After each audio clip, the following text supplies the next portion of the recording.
according to UNESCO. UNESCO had to rewrite the history of Africa. I think up to 2008, they wrote the history of Africa. Because when the white man colonized the world, he also colonized the information about the world. So part of what you and I learn in our education institution is part of that colonized information. And it teaches us that we created no civilization. We jumped like trees, like monkeys from tree to tree until they came to bring us a civilization.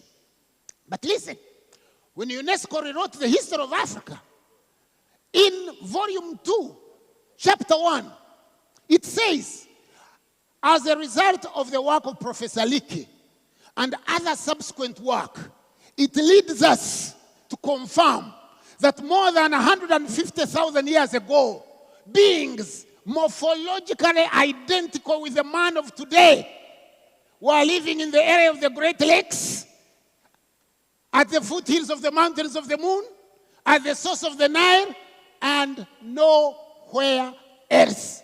This is UNESCO. UN. Have you ever heard of the UN? United Nations Educational Scientific Committee Organization. But white people still said, no, black people can't be the first people to populate the world.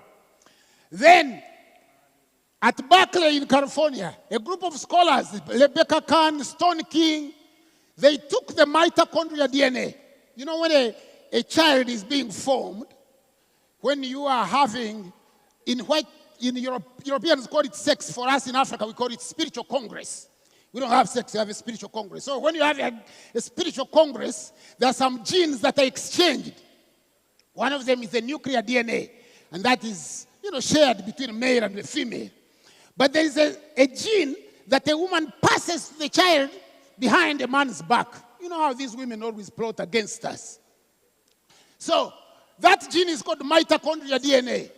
So Rebecca King and Stone King followed the original woman by looking at the mitochondrial DNA. When they test who is your mother, they look at the mitochondrial DNA. And they found that the first woman at the stage of modern man came from here, where we are standing. You know what that means? It means you are the mother of the entire humanity. So if human beings learn to walk upright, you taught them how to walk upright.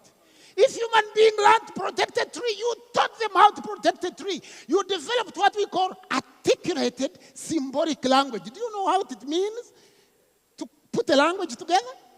Although now you can't speak Chinyarwanda without mixing it with French, with English, with all these things. But that's not the end of the story. Then other people said, okay, maybe the mother was black from Africa, but the father could have been different. So IBM, with National Geographic, they carried out a study, this time looking at the Y chromosome. When you go for a paternity test, when you are denying, I'm not the father, I've never seen that woman in my life. They take you for a test, and they look for the Y chromosome. And they pursued the first human to Tanzania among the Hadzabe, the oldest Homo sapien. So humanity started here. And I'm saying this because most of the time, what makes the African unable is confidence. Confidence. You think you owe somebody something. It is the confidence that makes me stay hungry when I'm in Rwanda. Why? Because your hotels don't cook your food. And I don't eat European food. I'm not Portuguese or Dutch and when I ask in the restaurant, they say, you know what we call continental food. What continent? European continent. Isn't that a shame? Yeah? You turn on the TV, Premier League. Say, is this Rwanda Premier League? Does it white people in it? And they say, no, British Premier League. Where am I? So, what makes the African unable? He lacks confidence. With confidence, without confidence, you're not going to achieve anything.